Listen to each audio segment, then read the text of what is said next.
All right. This is Crazy D. Without further ado, welcome to another episode of the Film Review Talk Live. It's episode 7, right? Episode 7 of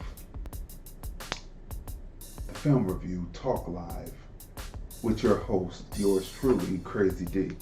You know, like I told you before, we have this new segment that we have on the show called TFR Memories of Retail. Make sure you hashtag and say Retail Tales. Hashtag RETAILTALES when you spread this. Retail Tales. Hashtag Days and Times of Crazy D. Okay, so what's our topic for today? In this memories, I remember the time she exposed her kitty cat to me, or did she? You know, being a retailer in the business, a successful retailer, many different strange happenings happen to you while you're in retail. That's what the Black Ice Chronicles, the first seasons, Black Ice, the Block 2, and then TBIC and the Black Ice Chronicles were about. They were about my 15 years in retail. And we've talked about that before. But there were strange happenings always happening. I remember, let's go back a little bit before retail. I remember my best friend since 5 years old. He used to work in this clothing store out at one of the malls. And, you know, I had been in my lab working on mixes, because I used to work on mixes to play in their systems. See, their systems were sped up. The tape was sped up, so you had to learn how to get the right pitch so that the tapes could play within their system. There was a way for them to keep from people just bringing in tapes. So, you know me, I was the technical side of engineering and producing hip-hop music, as well as producing hip-hop music for consumption. I was always on the technical side, looking to learn how to do different things and learning how to speed the tape up so that it would play regular speed within their systems was one of my things. So I had been in the lab doing that, right? So I came and I brought the tape, you know, and this must have been a month because I was working this out. So a month. So I disappear into the lab and I don't return. Don't forget to donate to the cause, right? Don't forget to donate to the cause. It's right there. It's right there in the description. You can click the link in the description and go right there and donate to the Crazy D cause to get additional equipment, because additional equipment means that I'm able to produce more masterpieces with more up and coming actors. So I want to say that. So make sure that you go there and donate, right, while you're listening to me tell these retail tales, right? So I walk into the store and I bring the cassette, and you know, as usual, there are the workers there, and then of course there are women there where he works, and they're standing around, right? So they pop the tape in and it's right on speed, and you know, so we're in business, right? So now I know the speed, and from now on I can go to both stores. There was one upstairs by a different name and one downstairs where he worked, but they were owned by the same corporation, right? You know, so that was a way for the corporation. If you didn't like this, then you could like this over here, right? And it was the same store, but the consumer didn't know, right? beautiful in that way of using people kind of selling the same things, just slightly different, and people will go from store to store and pick what they liked, right? And they didn't know it was the same corporation. But anyway, so that's water under the bridge. All those companies have went out. They got the black dollar, and they went on to do something else, probably prison industrial complexes, I'm sure. But anyway, look.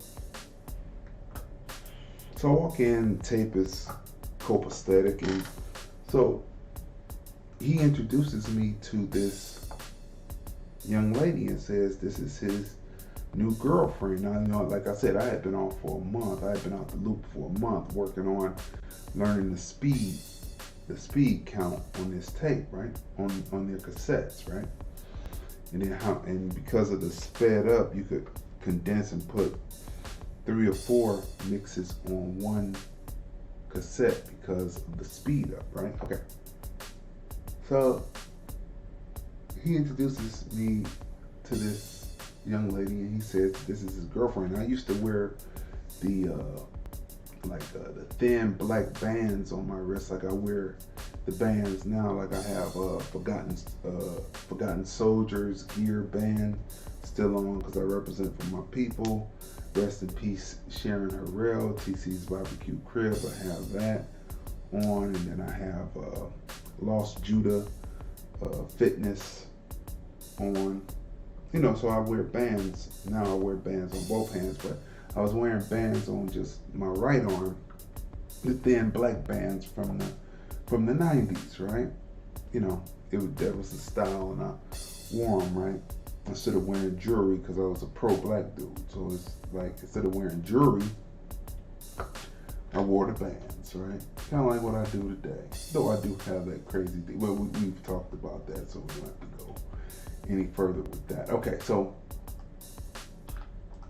I walk in, and he introduces me to her, and I say, "Hey, how you doing?" You know, and I go out to shake her hand. Right now, let's preface this. Now, I have a pretty well-known name because I was producing mix CDs, and me and my other 2 cohorts were throwing parties under Home Team Productions, and we were throwing parties. And so I was DJ, and DJ with the mixtapes and producing rap acts at the time in Cleveland, and you know, so I had a pretty well-known name, and so I go to stick my hand out. This is one of the reasons why I don't shake women's hands anymore. This is one of the main reasons. I've been jaded, let me tell you.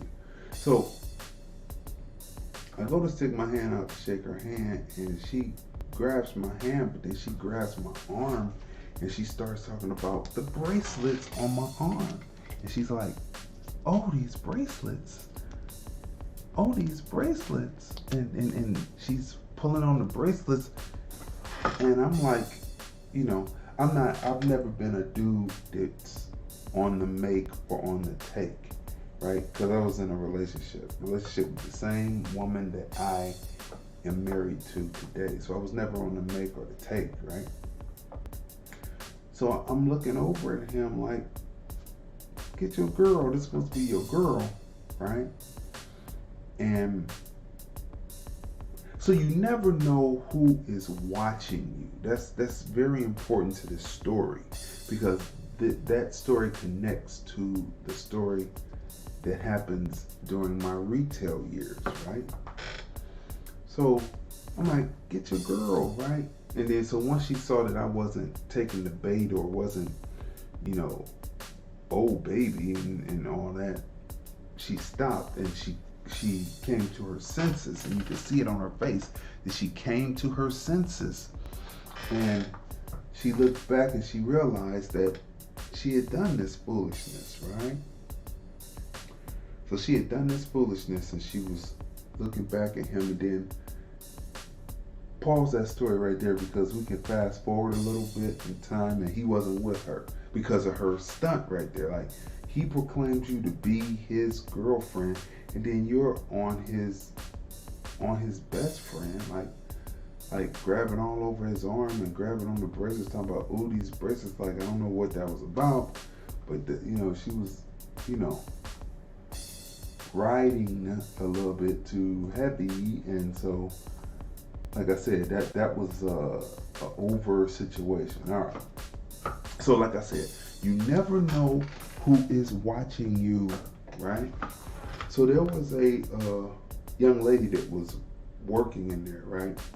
Working in the store, and I'm going to be kind and say she was thick, right? She was thick. Never my type. Thick women were like thick. I'm not talking about like thick in all the right places. I'm saying she was thick, like Dunlap and all that. Just never my type. Cellulite, never my type. Never my type. Because let's flash back even further to the days when I was just a front end tech at a local grocery store out in Cleveland that later turned into a chain that came from out of New York City, and a front end tech. And I remember the old timer, he should have passed on by now, but I remember the security guard, and he talked about that you see all these women that are thick now, that are built and they're thick and all that. When they get older, they're gonna be big and out of shape, right? So I took that in, and I started to observe, and I just looked at some of my mother's friends and pictures, and then I would see them later, and I would see, oh yeah, the ones that were thin, they, seemed okay. Or I would observe my sister's friends, and the ones that were slim, when they got older, they were, coming into being just right? And so I took that in, and I agree with that. So, this person was never my type, right? Okay. So that person was working in the store at the time they were watching. So let's fast forward. I'm established in my business. I'm 5 years in my retail business. And not the lady, not the girl, not the woman the young lady that was grabbing on my bands. Not her. But the young lady that was working in the store. She came into my retail establishment. The young lady that had been there, like you never know who is observing you and what they're thinking, right? So she was working there. I never thought of it because I spoke to everyone who came in, so I had a recollection of who she was, but it was like I never had any long-term conversation with her because, like I said, I wasn't a person that was on the make or the take. I was there to do what I do, which is produce mixtapes, rock parties, be in hip hop, produce rap acts, be successful in hip hop, and that's what it was. All the extra curricular activities will lead that to lesser people in thought process, right? That's how I took it, right? All right.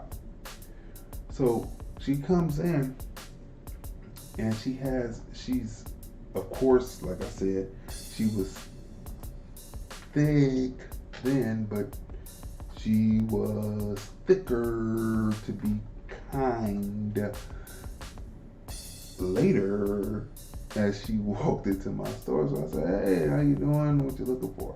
Right?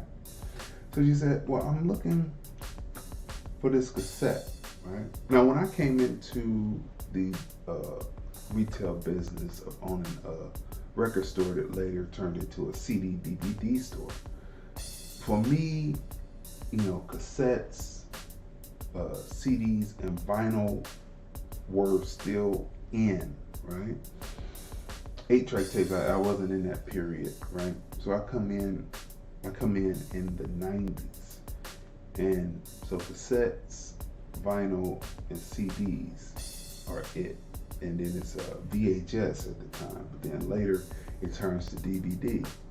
So I saw cassettes fade, I saw VHS cassettes fade, and I saw the stronghold of CDs and DVDs, and later I called my store a CD DVD store, no longer a record store, right? Because they were not vinyls, though there were recordings on disc, but they were no longer vinyl, so there was not a record store anymore, right? It was a CD DVD store. So she came in, she said she was looking for a cassette.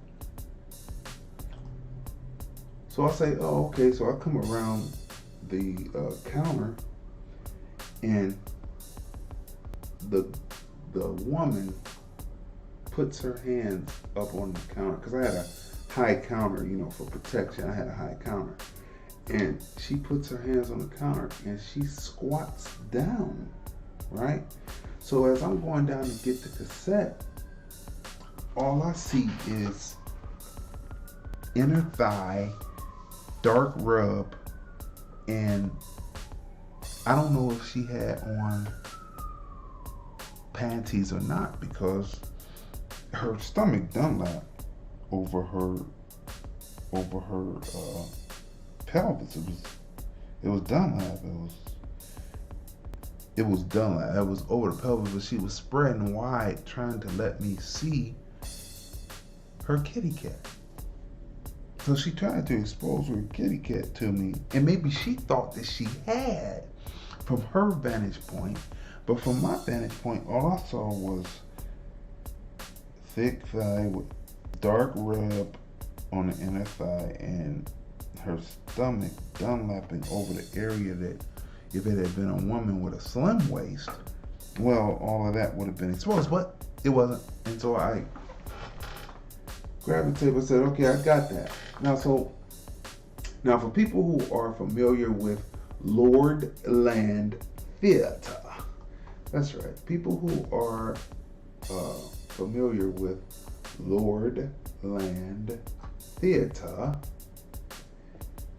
know this story, because I tell this story. So those who are familiar with Lordland Theater, I tell this story, and I tell the story in two parts, right? Because I tell the story in two parts. You see Lordland Theater up on the screen right now. Comes on. The first season is finished. 13 episodes of the first season of Lordland Theater are in the bag, and it returns in 2020, right? With new episodes of Lordland Theater, where we expose new actors so they can be seen, heard, recognized, and appreciated. They act opposite yours truly, Crazy D, right? So I've dramatized this story before, and I combined it within two situations that actually happened in the store. And if we have time, I'll get to the part about a famous pimp coming in to the store and sending his what I perceive to be whore in, right? So we will get to that. But I combined those two stories to tell that story, the story of Rebecca and Flance, Roberto Franklin, the pimp. I combine those two stories, and you find that within the first season of Lordland Theater, right? So anyway, so she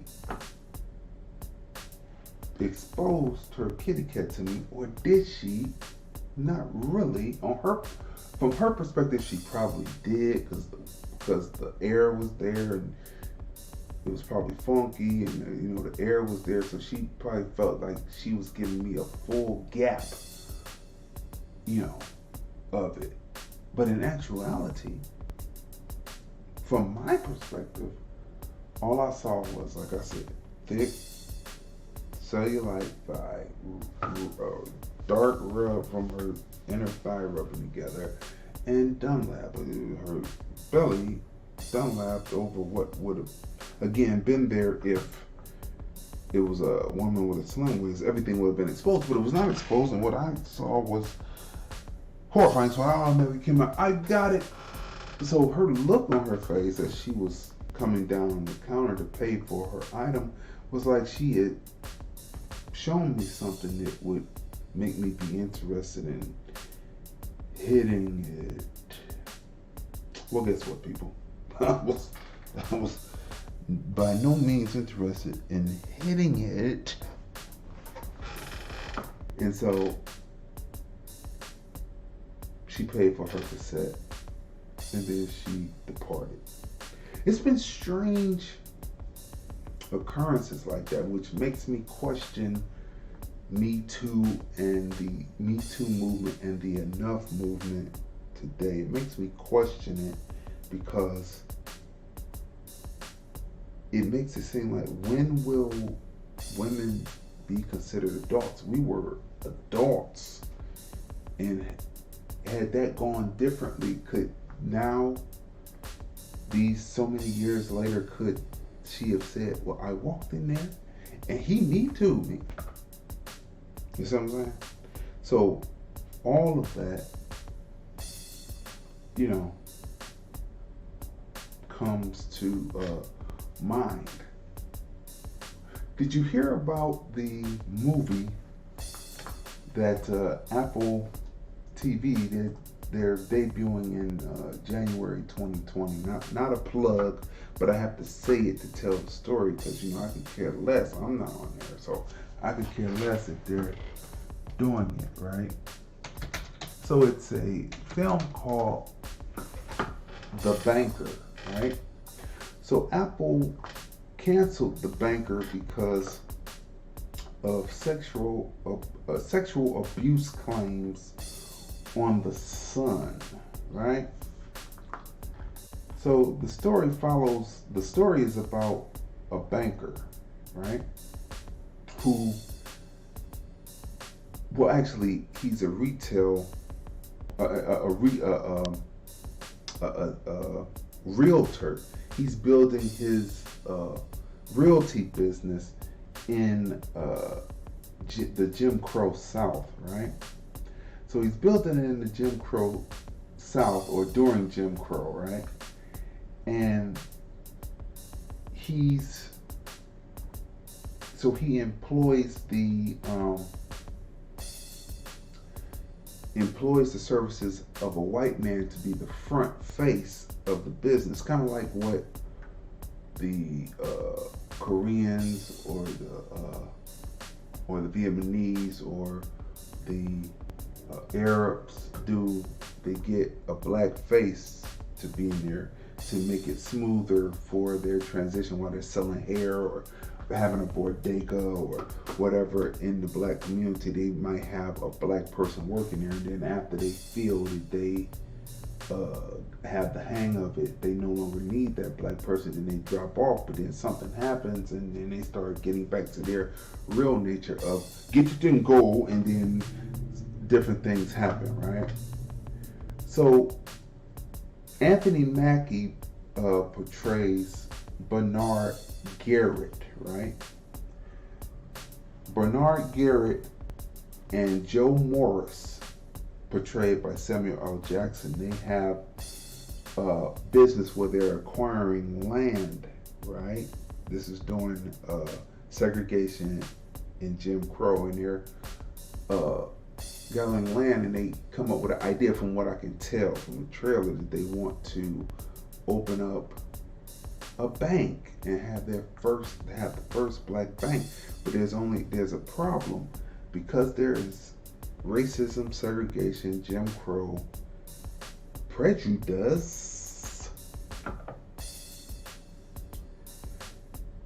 they're not able to get the accreditations. Like if the bank goes down, then there's an insurance company that allows them to be able to cover so many dollars of your dollars in the bank. And without that, you can't really open up a bank because you can't get the FAA, I think, or FFC or something like that. Something like that. You can't get it, right? So they employ the white guy, right, to be the front face. All right. So that's giving you a little context of what the story is about, and it was supposed to premiere, go into limited theaters, and then be the kickoff movie, be the premiere at AFI, American Film Institute. Supposed to be the kickoff, and then it was going to go into theaters, and then debut as the marquee film opening up Apple TV for January 2020. That's what it was supposed to happen. Okay. So that's giving you context. Now, so the Bernard Garrett character has a son, right? Now we're talking about the real life person. This is now turning into real life, where we get to the snag of why the film has been canceled because of Me Too, right? All right. So Bernard Garrett Jr. is his son. There's a discrepancy in the film why two people came forward, and we'll get to that. But basically, the first wife, where Bernard Jr. came through the first marriage, had dissolved, and there was a second marriage where Bernard Jr. was a stepson, and he came into a family where the woman had two daughters, and he's 15 years, the two daughters senior, right, as siblings. He's 15, I guess, and he's 15 years older, so let's say that they're about 5 or something like that, from what I can put together, right? Because they come in, he comes into this situation, he's still in the household, right? So I have to put everything together, so I'm putting the pieces together as the story is being released, right?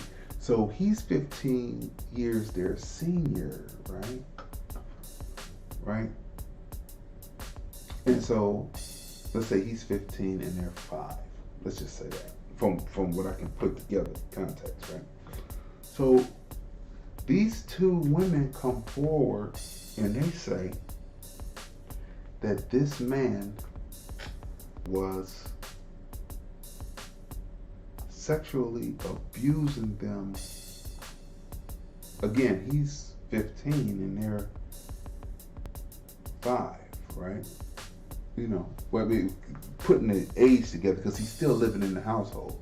So how could he be in the household unless they were like really young little girls? And this stuff is true.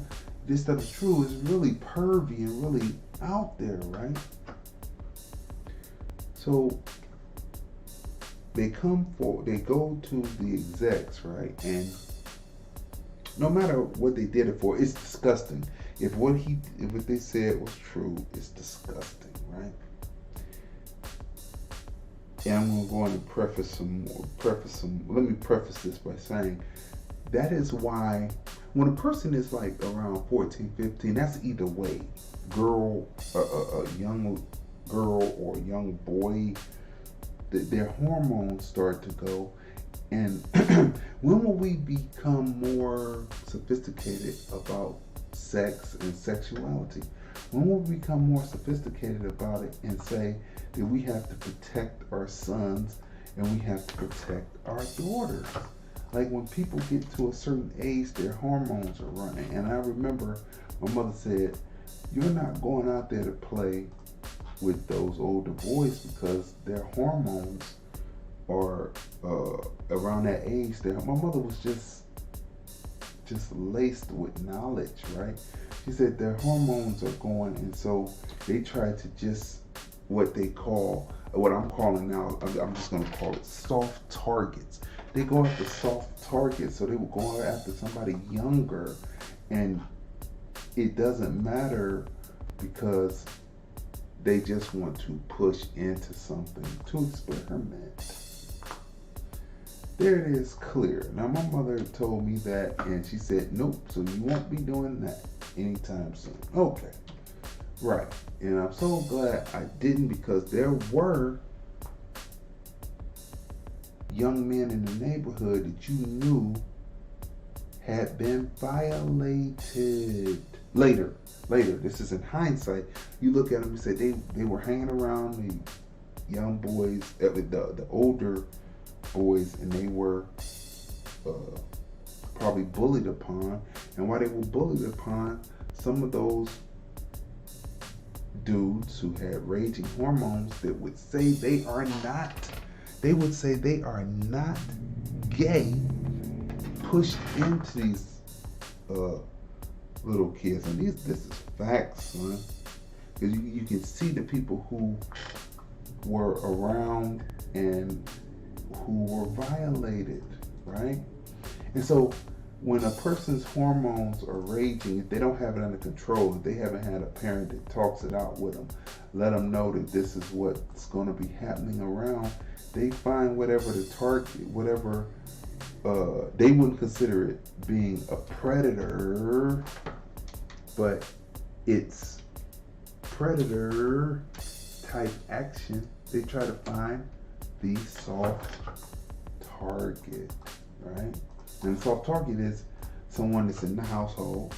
Now this goes for male or females. If the female is older, or if the male is the male child is older, the female child is older, it goes both ways, right? They look for the target, and often the target is a sibling, right? Or someone out there when they're playing and wrestling around. Like I didn't play wrestling. We're not wrestling.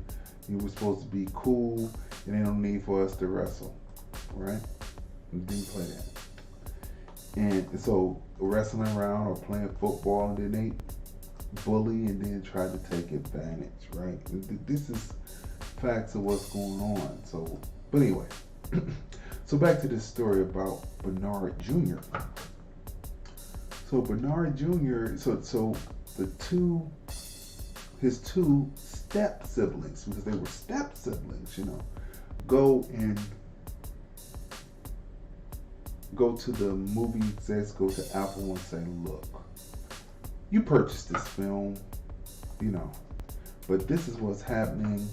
When we were children, he abused us for several years in the household. So when they say several years, that means that from probably, I'm looking at it, if he's 15, 16, 17, 18, till he starts to grow up and then move out the house. So I mean, that's for a few years, he was abusing them, right? So he was abusing them for a few years, and so the story is not totally unfolded, because they said they have to investigate it, but it was them coming forward and saying that was able to put a halt to the film, because like I said in the beginning,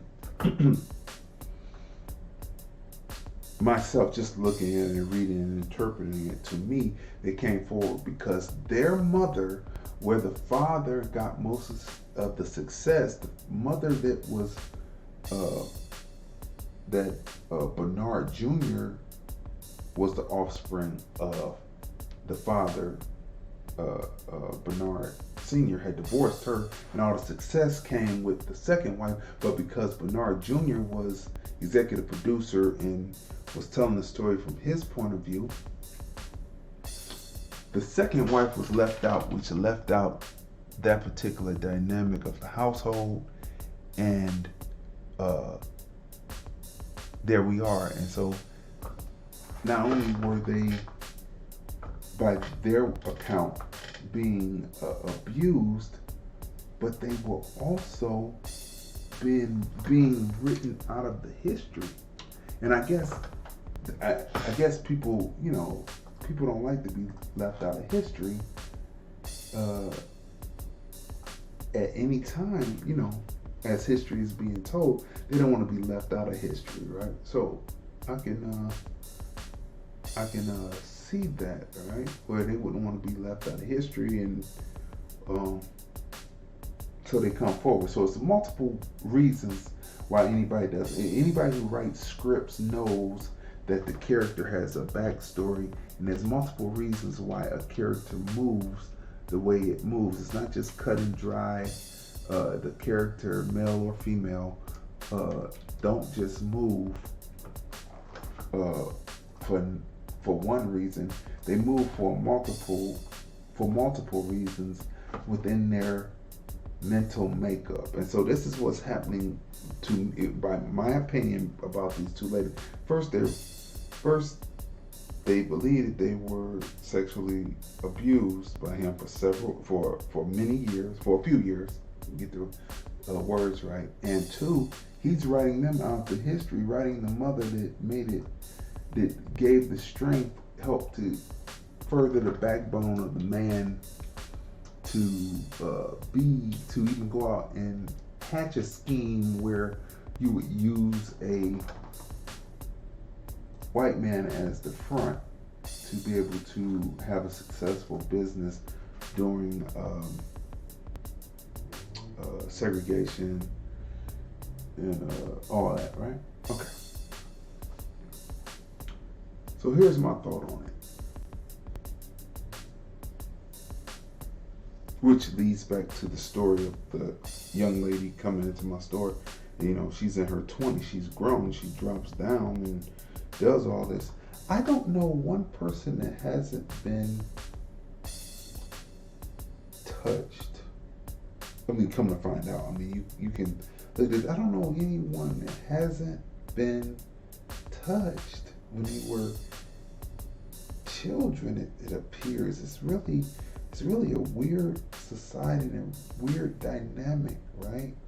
And within that dynamic, if men come forward and say that they were abused as little boys, it doesn't seem to hold the weight that a woman coming forward and saying it does. So put a pin right there, and let's now wind back to the story. So this movie is now put on hold because of something Bernard Jr. did. Bernard Jr. did. He looks about around 50, so 30 years ago, right? Which will put them in their 30s, right? Which puts them right in the pocket of influence, which puts them in not millennials, but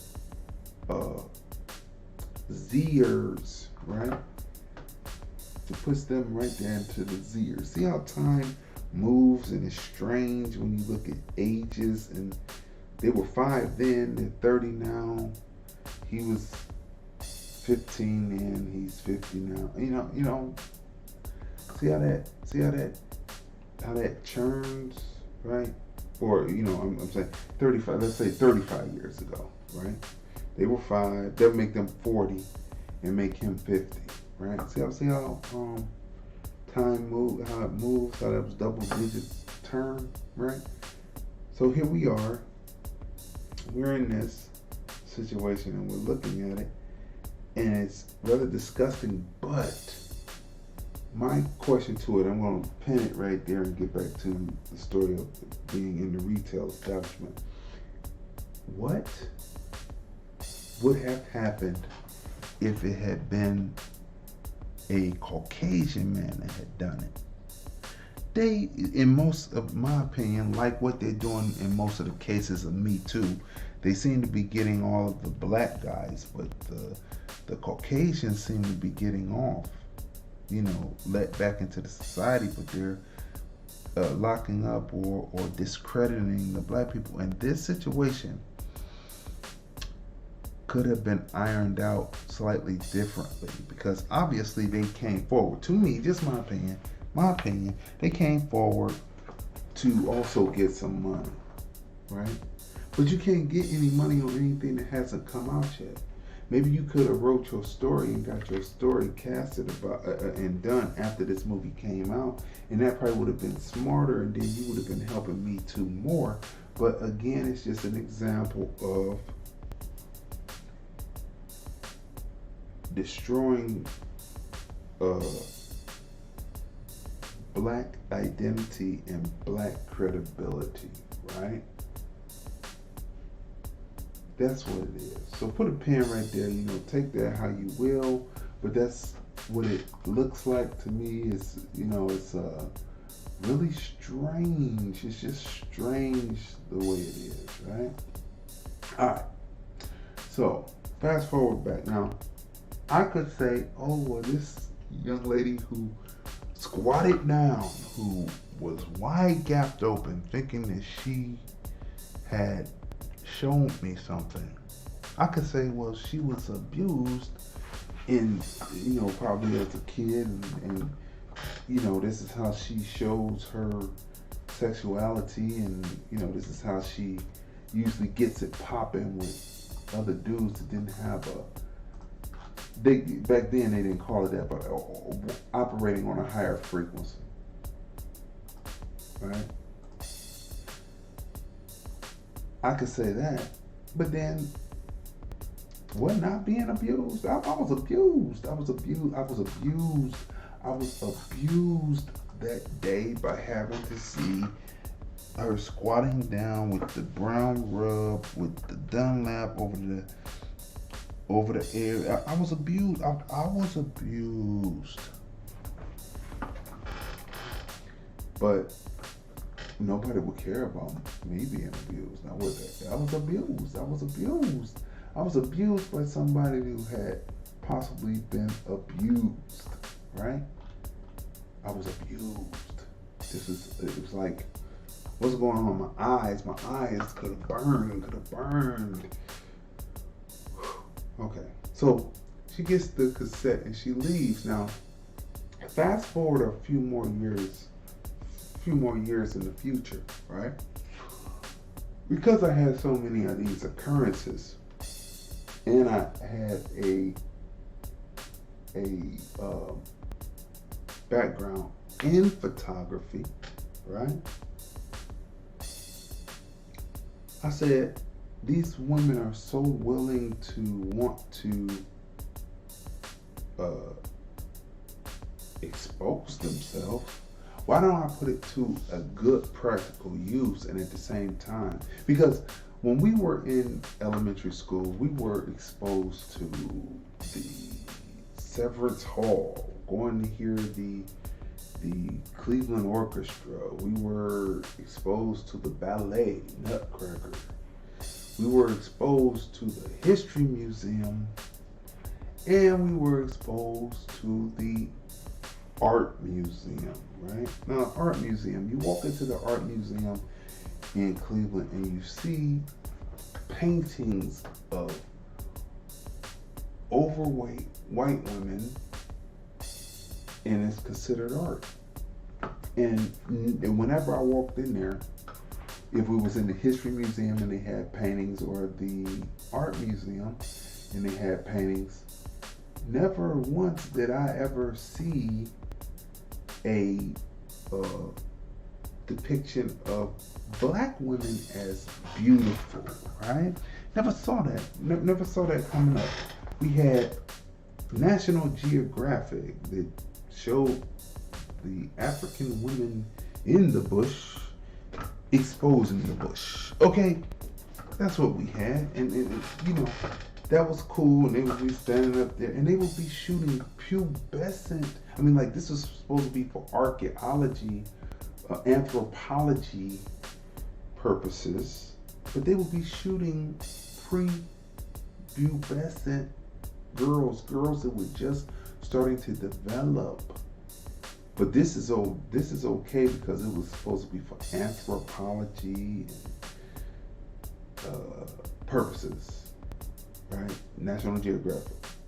They were over there, and they're probably still doing it. They've gone more highbrow, but they made their dollars off of taking the old postcards the Europeans used to do. They would shoot pictures of postcards. I mean, they would shoot pictures of African people naked and use them as postcards and make money. 5 cent postcard. 5 cents back then could make major dollars, right?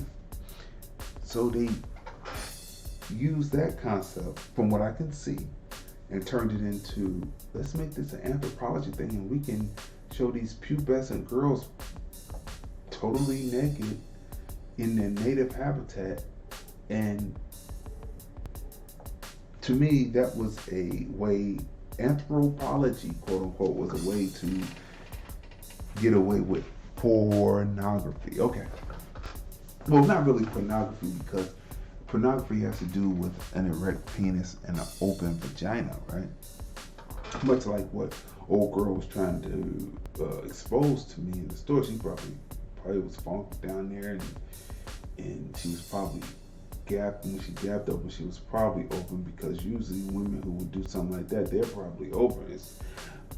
That's another story, Okay, so that would be porn.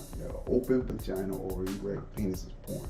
So you could say that the anthropology, the science of studying people who had come before, and seeing their descendants now, and seeing how they lived this primitive, savage life for so many years, for centuries, and so they're still the same, and that's why they need civilization, and they don't know how to find water, and all this other rigmarole that is false, and just a use for them to be perverted. Okay, look. So all we had, you go to the history, to the art museum, and you see fat European women, and they're naked, and they got their tilted to the side, and they got their butt crack, and you see all that, right? Or you're being mentally programmed to think that nudity, for being nude, right? Did you know that nude actually means, the term actually is, when you use it, you don't know it, but the actual term for nude has to do with a person being naked who is pale skinned. Did you know that? I just want you to know that. So when people say nude, us just taking it and saying that we are doing nudes and putting a black woman or a black male as nudes, not exposing anything, but nudes, artistic, right? That is changing the whole paradigm. It's changing the whole definition of what nude actually means, which is revolutionary. But we'll get to that in a second. Okay. So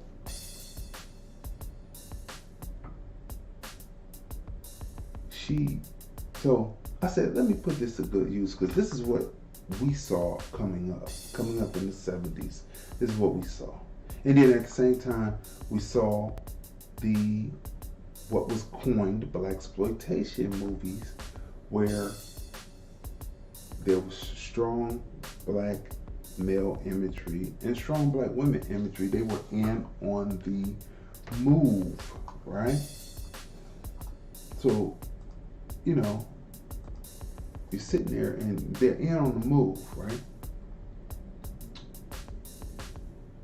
So this is where where the mind state comes from, saying, well, I'm going to reject that, because that right there, you just got the little girls in Africa standing up there taking pictures, talking about this anthropology. That's some BS. That's some pedophilia. And then you got in the art museum, you got the fat, oversized, and it's still there. So I was like, European women, like, what? Okay. So I said, okay, I had many strange occurrences. I had women that would walk into the store and do this, exposing type thing all the time. I said, well, let me put this to good practical use, and at the same time, my images would then go on to be something that uh, people will be proud of to say that they did, right? Now remember now, this is the psychological zeitgeist damage that has been put on black people. It was prepubescent black women, black little girls, up to women in National Geographic. It's going to the History and Art Museum and seeing this, and it's us being plagued with the term blaxploitation, which now is a badge of honor because when you look back at the films, you see the strength in the films, and it was because of a movie called Sounder that a black man coined the phrase because he was an ad exec on Sounder, and Sounder wasn't making any money.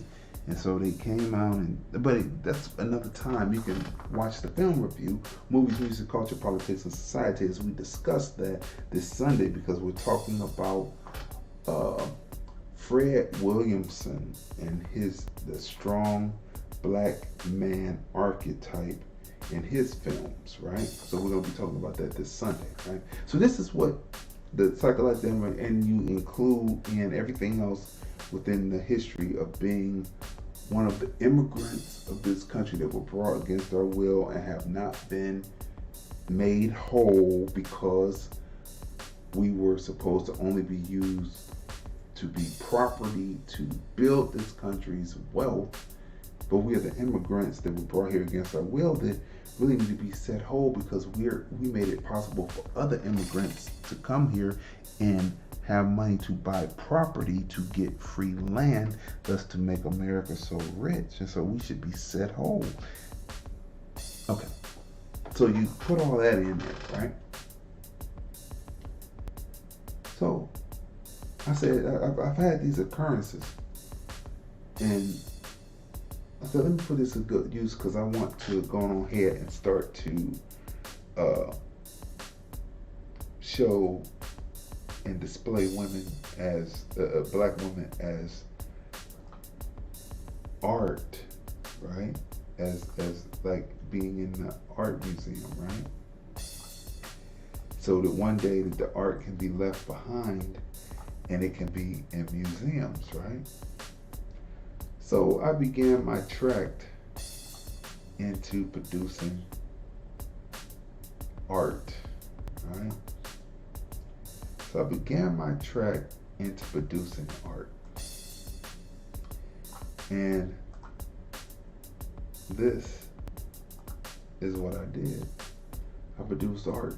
It started out as artistic women wearing the Crazy D t-shirt, right? Had contests. I put on a contest at the store where a person could come up with a song purchasing the beat CD of my beats and make a song, and then we would make a commercial, right? The person would win. They would get $1,000 prize. They would be shot in a commercial, and they would be broadcast out through the cable systems, right?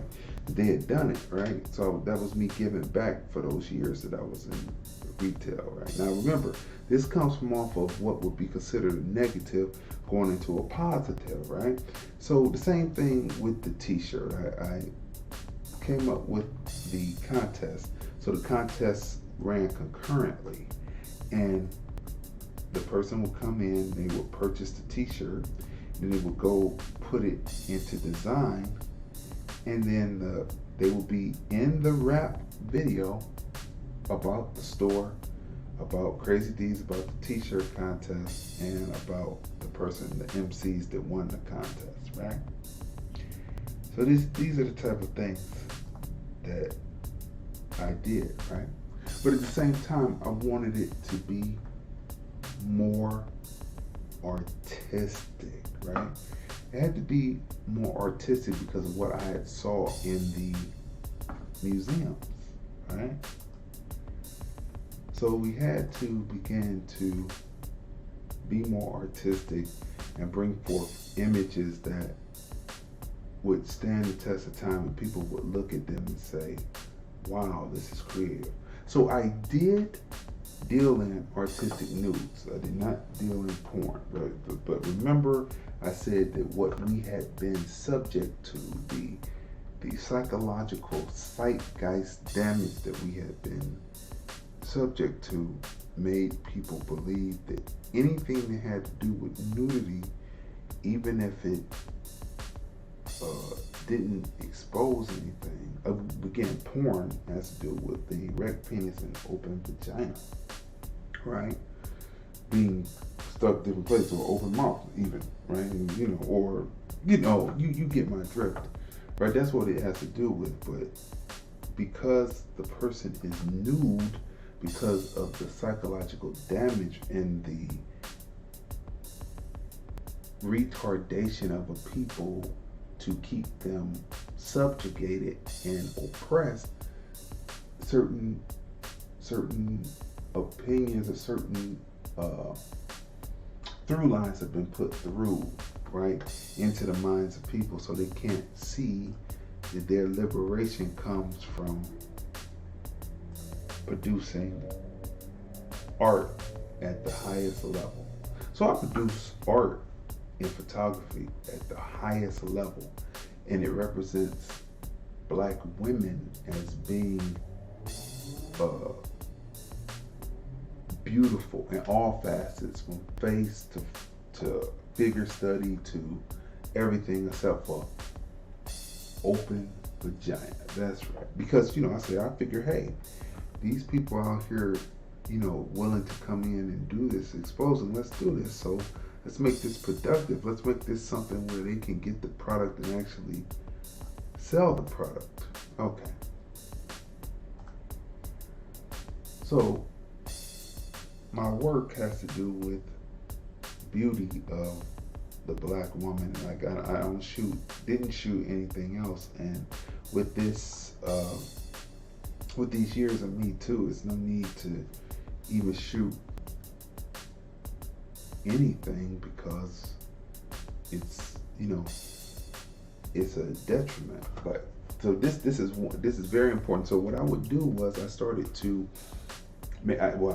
from the very beginning, I filmed for security purposes. I filmed the shoot, so there wouldn't be any time that somebody could come up and say that I did anything, and that filming saved me, right? But at the same time, this is the DVD era, so I decided to create artistic DVDs that spotlight the photography and live motion of setting up the shoots and the models adjusting and doing all that, right? And so what started out as a protection mechanism turned into something where they could get copies of the DVD and sell it and not have to sell themselves. That was the purpose of it, right? And then again, if you were willing to come in and do what you were doing back, why not do that, right? So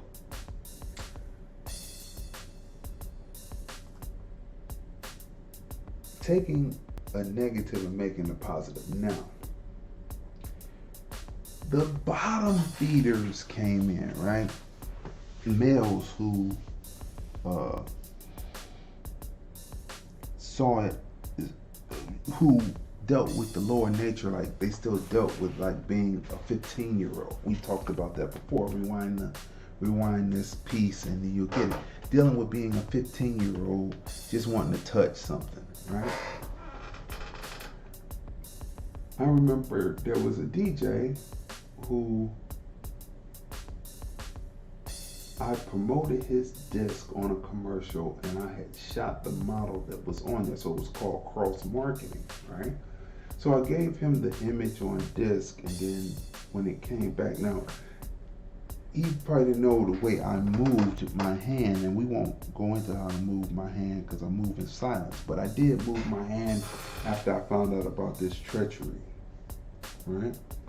So it comes back and there's a different number than my own on there. So when I call a number, it's an answering service, and you put in the name of the company. You tell the person the name of the company, and then they leave a message. So I found out that the person who had designed the cover wanted to get into producing models, shooting models, right? So this whole subsection of this, now I'm doing it for art purposes, right? But this whole subsection of these different CDs start coming. This is treachery, right now. So these subsets of underbelly covers start coming out, right? Where the women are put into degrading poses, where people started to even get into pandering and people, because they still had that 15-year-old mentality outside, right? So I've seen people go to prison over that, right? Over that, not being able to control what was supposed to be about art and beauty from my end, then became bastardized because these people took it. But you can see the images that I'm putting up, how beautiful they are. That they are art pieces that can stand the test beyond when they were created, right? So this is what it was about. Now, in the 90s, the whole pimp thing was raging, pimps and all that. So, remember I told you I combined two stories, and you can see that on Lordland Theater, right? You can see that on Lordland Theater. I combined two stories. So, a famous pimp came in, right? But first, he sent in his whore. I can only tell you his whore, but see, she was Caucasian, and even if she had been African American or black, I wouldn't have went. Cause like I said, I was on the make or the take, right? So she comes in and she just stands there, but she looks emaciated, like she's drugged out. Like the meth heads we looking today. She was emaciated. I'm looking at this like, what is this? Well, can I help you with something? She's just standing there staring at me, and I'm like, what is this? Like, is this some kind of, what is this? Is this the way that hoes get chose by Johns or tricks? I didn't understand. I didn't understand it. But she had this string. It's just disgusting, right? So anyway, so then the famous pimpin', he comes in, and he's bringing his product for sale, right? So I told him, I said, I'll take it in on consignment. He wanted to get it purchased straight out, but we didn't do purchase straight out because you find out that people don't come back and honor the agreement to switch out and bring something new, because most of the time they're on there, they didn't invest in anything, they don't have anything else to switch out in case it doesn't sell, right? So you do consignment for that. So he left. So let me tell you. So he comes in and he sees that I'm not biting, because I'm not a fat boy store owner that needed to get my balls tickled. Okay, I'm not that dude. So he snaps his finger, he calls her off because he looks at the counter and he sees all of the images that I have on CD covers, right? And he's looking at the images and he's like,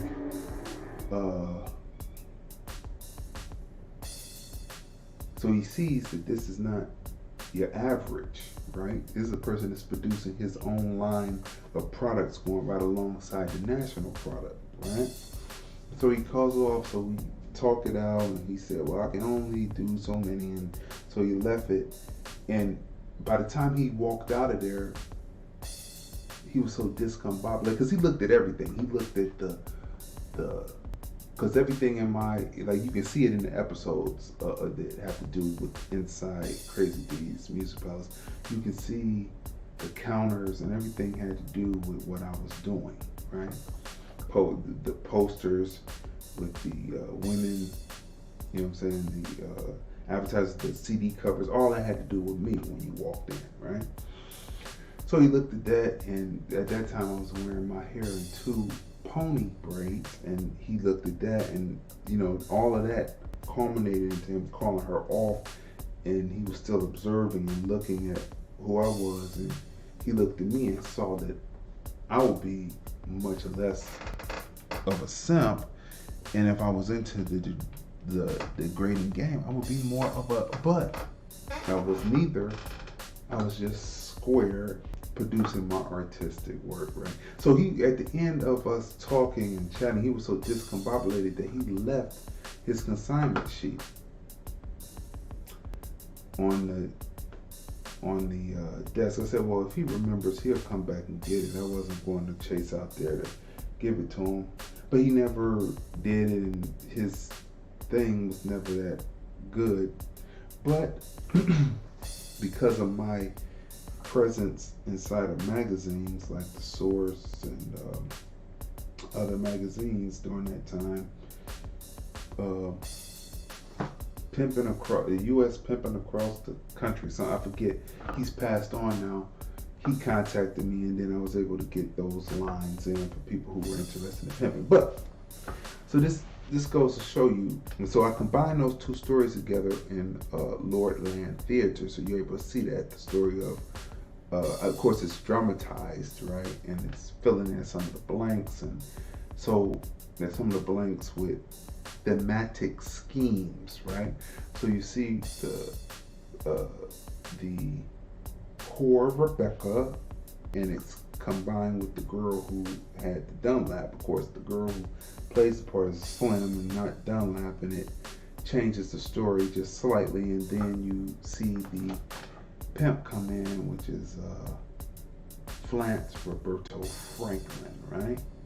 So all that can be seen on Lordland Theater. You can see that on lordlandfilms.com, lordlandfilms.com. Watch all 13 episodes of the first season up right now on lordlandfilms.com within Lordland TV, okay?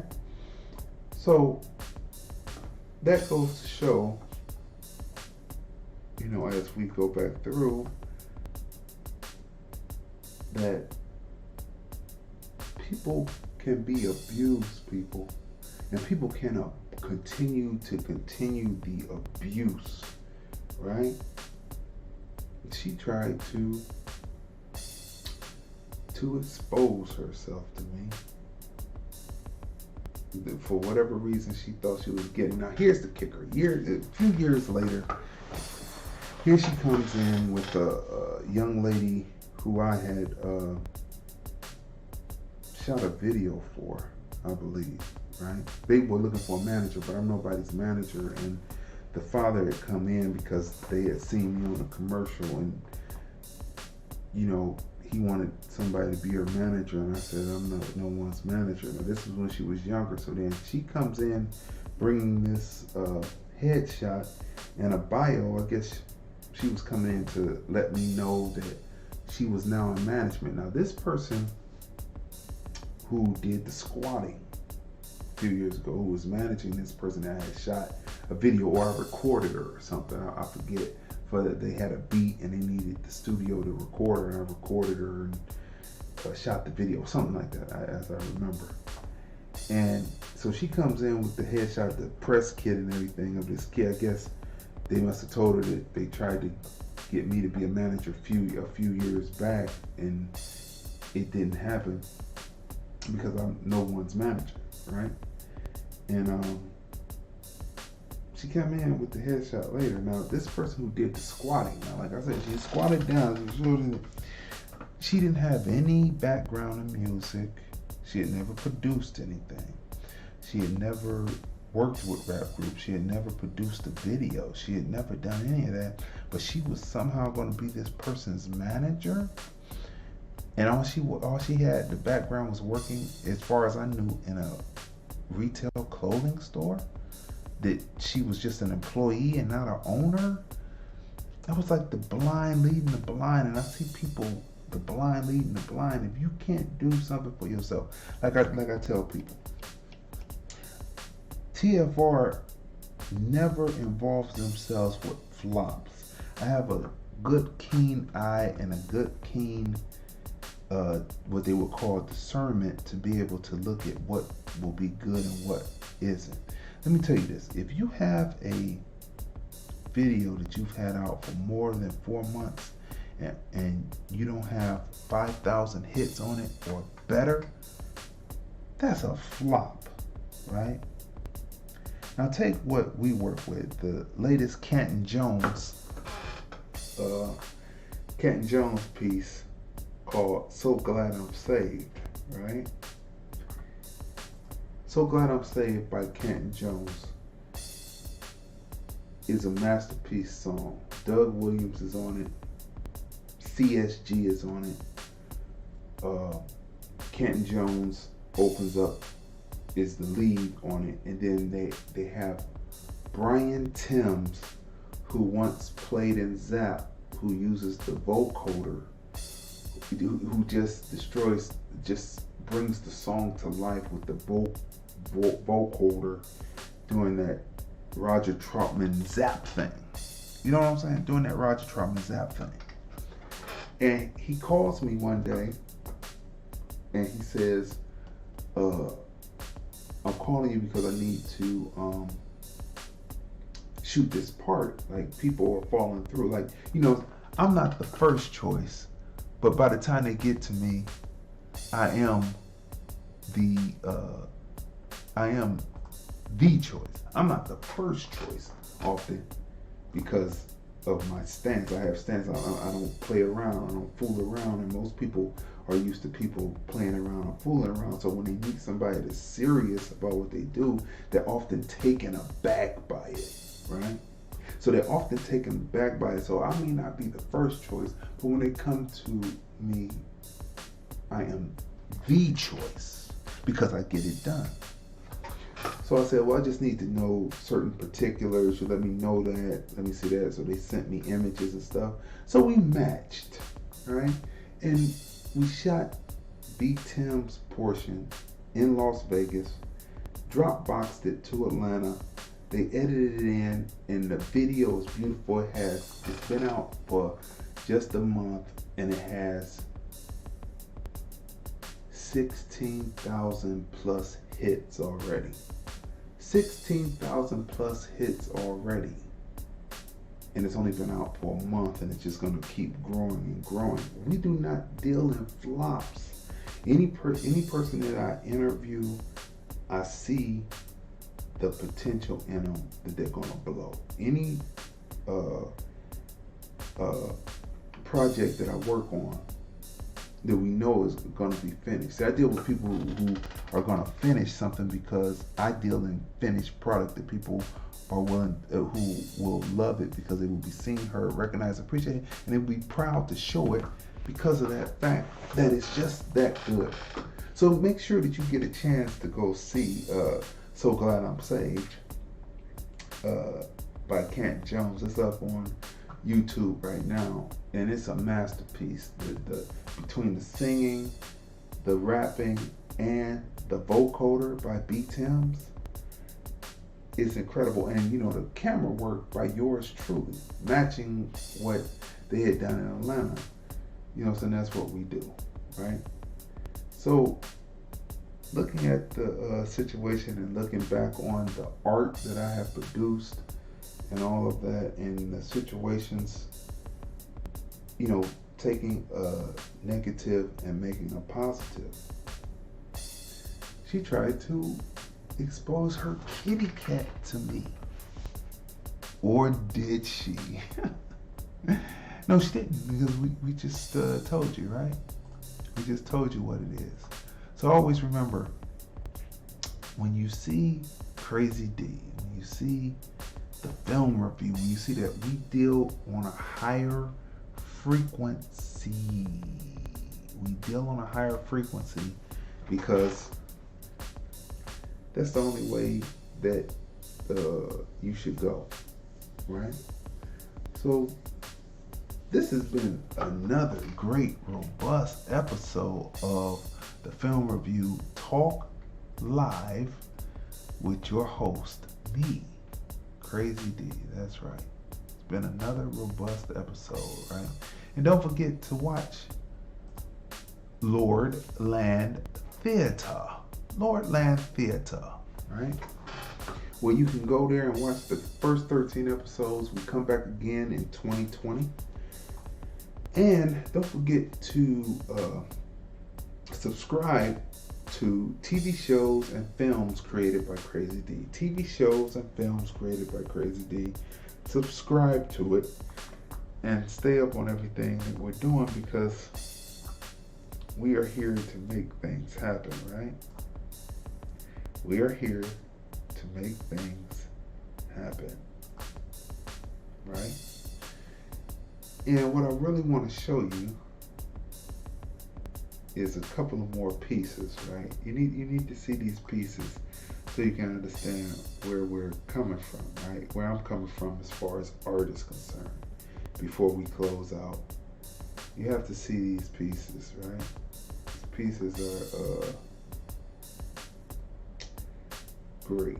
All right, so let's go here first. Let's go here first and bring this up. Right, so this is an example of using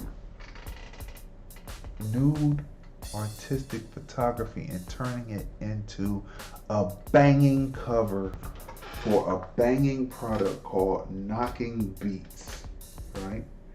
Where I took instrumentals, the dopest instrumentals, and blended them together and knocked beats that bang in cars, right?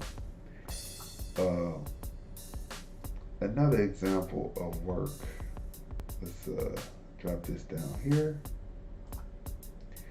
Another example of work is creating the CD cover using artistic. As you can see, the model was artistic nude, but it's the art that is created from it that makes it what it is, right? It's the art that's created from it that makes it what it is, right? So, and then again, I showed you this already, but I will show you again, right? See that? That's a masterpiece image of beauty, right? And then, like I said about the creating art using an artistic image, nude image, and then making art. You see that cover, people? That's what we do here at the Film Review. That's what I do, right? I produce images. But now, because of everything, I had already come across the point of telling young ladies, because of experiences in the past, just keep your clothes on, because the way it's going on with Me Too and Enough, you might as well keep your clothes on so you don't feel you feel like you're being degraded or anything, because it's getting ready to go back to Roman days where the figures of beauty were men and not women, and women will only be used to be baby makers. That's what it's going down to. If you didn't know that's what's happening, that's what's happening. So I put the camera down a long time ago because I saw that starting to come in 20 years ago. 15 years ago, and I said, I'm not getting into shooting artistic nude males. Just not my thing. Not my thing. For those who do that, that's what they do. All right, people. So this has been a robust episode of the Film Review Talk Live with your host, Crazy D. Don't forget, you can donate anytime to add on to the additional equipment for Crazy D. You know what I'm saying? Assist Crazy D in adding additional equipment, right? Only 7 days to go, people. Only 7 days to go. So get in within, to fit in, get in. And we will talk to you next time on the Film Review Talk Live. Don't forget, this Sunday at 5:30 is the Film Review Movies, Music, Culture, Politics, and Society podcast.